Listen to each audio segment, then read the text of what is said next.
You got me dancing and crying, rolling and flying. Love, don't let me go. You got me drowning in a river, cold burning fever.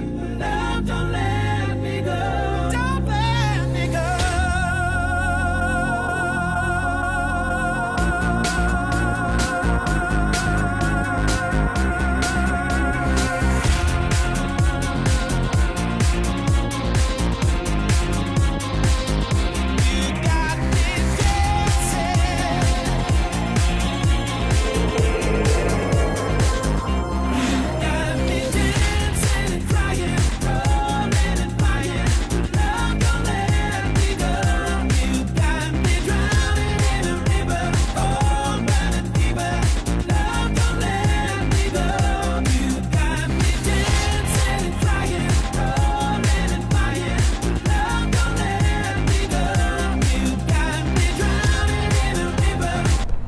Una vez seleccionado nuestro tema a investigar, de cerebro versus computadora, nos planteamos una pregunta principal. ¿Será posible comparar, en cuanto a componentes y funciones, el cerebro y una computadora? Y a partir de ella derivamos preguntas secundarias como: ¿tiene ventajas el cerebro en cuanto a estructura y funcionamiento sobre una computadora? ¿Hay similitudes en las partes de un cerebro y las de una computadora? ¿Supera una computadora al cerebro en memoria? ¿Puede el cerebro o la computadora funcionar si le falta una parte?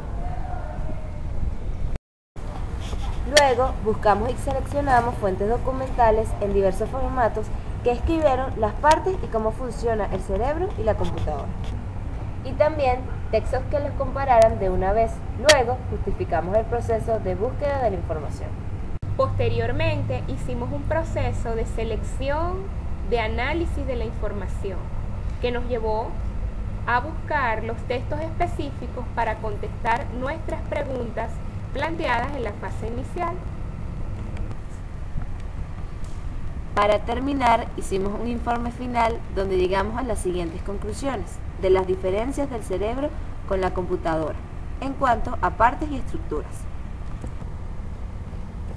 Los cerebros son análogos y las computadoras son digitales.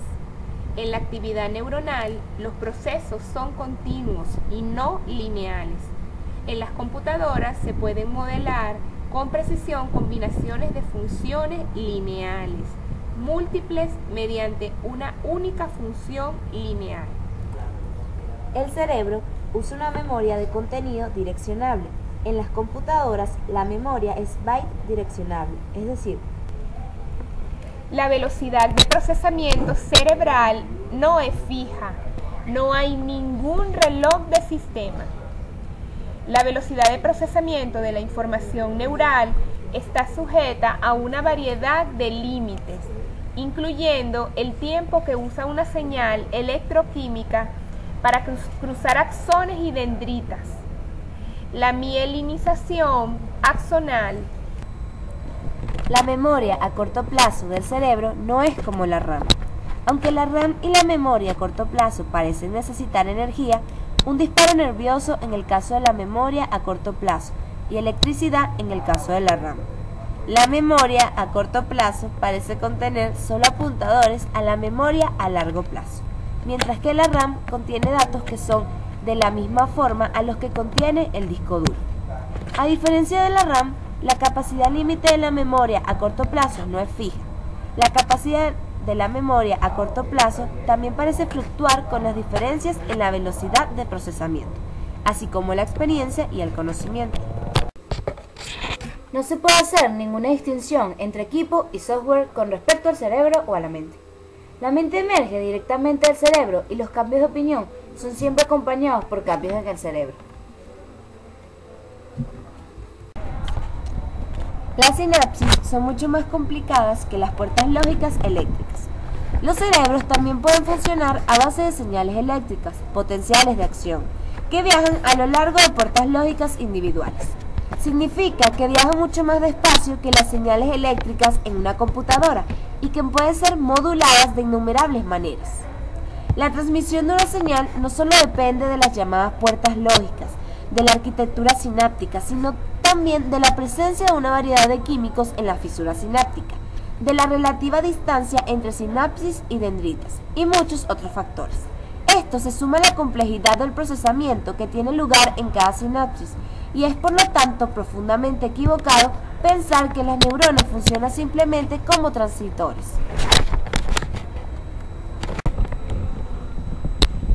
A diferencia de las computadoras, el procesamiento y la memoria son llevados a cabo por los mismos componentes en el cerebro.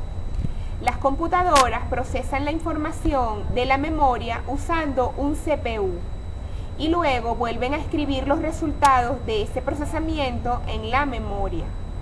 No existe tal diferencia en el cerebro.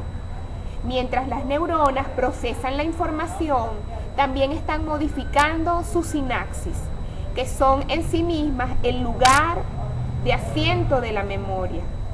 Por consiguiente, la recuperación de la memoria siempre modifica ligeramente esos recuerdos. Por lo general los hacen más fuertes, pero a veces menos exactos. Si el cerebro pierde una parte, tiene capacidad de seguir funcionando a través de interconectarse a otras áreas. En cambio, las computadoras, si pierden una parte, no pueden funcionar.